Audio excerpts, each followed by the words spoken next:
আসসালামু আলাইকুম। আমি Mohammad Ibrahim Howlader, advocate, Bangladesh supreme court. আজকে যে বিষয়টি নিয়ে আলোচনা করব সেটা হলো উত্তরাধিকার সম্পত্তিতে যদি শুধু কন্যা সন্তান থাকে সেক্ষেত্রে সম্পত্তির বন্টন কিভাবে হবে। যদি কোনো মৃত ব্যক্তির যদি একটি মাত্র কন্যা সন্তান থাকে তাহলে মৃত ব্যক্তির মোট সম্পত্তির 2 ভাগের 1 ভাগ অর্থাৎ অর্ধেক সম্পত্তি সে কন্যা সন্তান পাবে, আর বাকি যে সম্পত্তি আছে অন্যান্য ওয়ারিশ যারা আছে তারা সেই সম্পত্তি পাবে। আর মৃত ব্যক্তির যদি কন্যা সন্তানের পরিমাণ 1-এর অধিক থাকে তাহলে মোট সম্পত্তির 3 ভাগের 2 ভাগ ওই কন্যা সন্তানরা পাবে, আর বাকি যে সম্পত্তিটা থাকে তা অন্যান্য ওয়ারিশ যারা আছে তারা পাবে।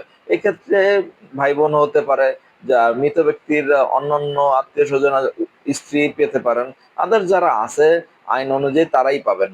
কিন্তু কন্যা সন্তানরা মোট সম্পত্তির 3 ভাগের 2 ভাগ সম্পত্তি পাবেন যদি 1-এর অধিক কন্যা সন্তান থাকে। আর যদি শুধুমাত্র একটি মাত্র কন্যা সন্তান থাকে তাহলে মোট যে সম্পত্তিটা আছে মৃত ব্যক্তির সে মোট সম্পত্তির 2 ভাগের 1 ভাগ অর্থাৎ অর্ধেক সম্পত্তি কন্যা সন্তান পাবে। ধন্যবাদ।